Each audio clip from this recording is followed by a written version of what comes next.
to be or not to be? That is the question. What? No, it's not. To be is not to be. Existence requires non-existence. To be somewhere is to not be somewhere else, and to be everywhere is to be nowhere. This is why a being that's everywhere isn't really anywhere. 2 hours later. This omnipresence is one of the reasons why belief in hell is a form of atheism. It sounds like clickbait, but it's the truth. Here's why.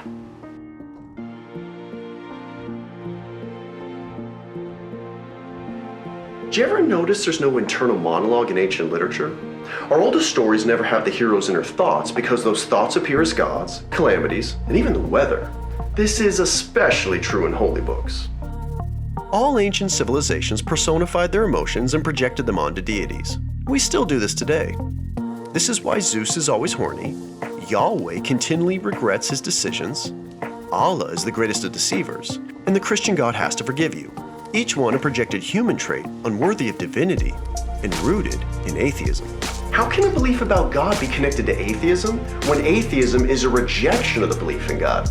Everyone knows theism is the belief in the existence of a God, and putting an A in front of the word changes to mean the exact opposite. Modern atheism is the response to the Abrahamic religions and was born out of the grief of the earthquake that ravaged Portugal in 1755, killing most of the Christians, but sparing those in the red light district. But there are two problems with this. The first is that atheism existed long before Islam, rabbinical Judaism, or Christianity were ever invented. The second is that God can't exist. Existence requires the manifestation of matter, something that a God can't do by definition. Why? Because anything with a Cartesian value has limitations, and a God can't be limited. Totality can't be subject to mass and magnitude. To divide or limit God in any way is to destroy God.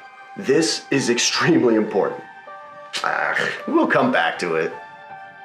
It's also important to point out that the disempowerment of the Supreme Being wasn't a result of philosophers like Voltaire and Nietzsche saying God was dead. The challenge to God's supremacy started when religions insisted God was alive. A dead or non-existent God is infinitely more powerful than a living one. Any God that exists is disempowered and subject to the limitations of that disempowerment. So what's the God atheism's against? This one, the monad, whose center is everywhere and whose circumference is nowhere. And the irony is that this isn't a religious principle, it's a mathematical one, which is why those who rejected it weren't allowed into the first schools. Atheists were considered too foolish for education because the monad is the foundation on which almost every other scientific and mathematical principle is based. It's also why organized religion had to close the mystery schools. You can't control people with religion if they can just turn to the truth that existed before that religion was invented. But truth can't be created.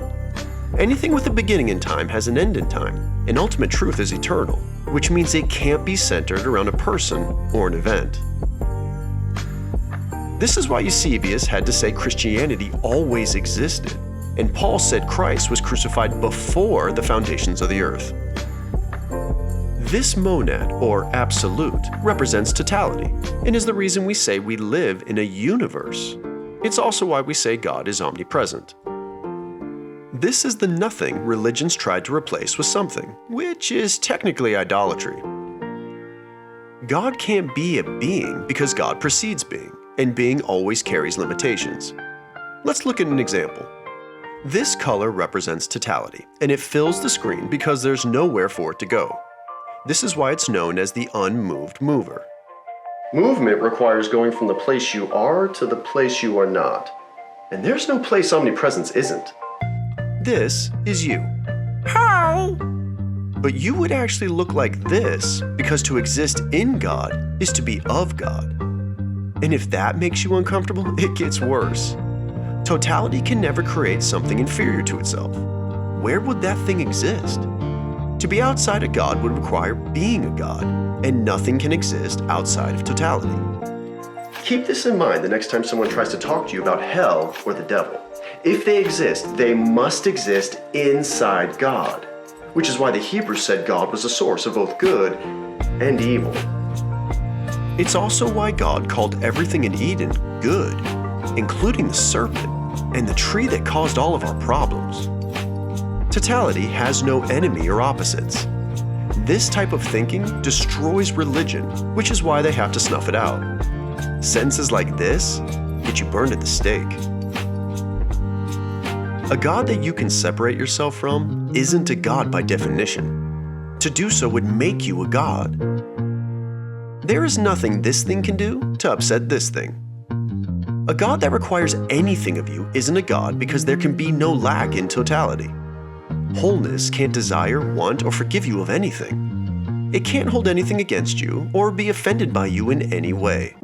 To think it can is idolatry. Thinking you can find God here and not here, or here and not here, is atheism. Why? Because atheism is the belief that the indivisible can be divided. Everything else is just semantics. Dividing God into sacred and secular is materialism. There are no real debates between creationists and evolutionists because they're both practicing atomism, the difference being the nomenclature they assign to it. Both are under the illusion of the dyad, and both require a hero's journey to find wholeness. We all do, which is why the Apostle Paul said we are only enemies of God in our minds. An all-powerful deity can't have an enemy, because that would require to feel threatened or have an ego. There's only one story because there's only one cycle, and to know it is to know the substrate connecting all things. And despite what Hollywood tells you, it doesn't have 3 acts, but it does have 2 parts: the fall and restoration of paradise.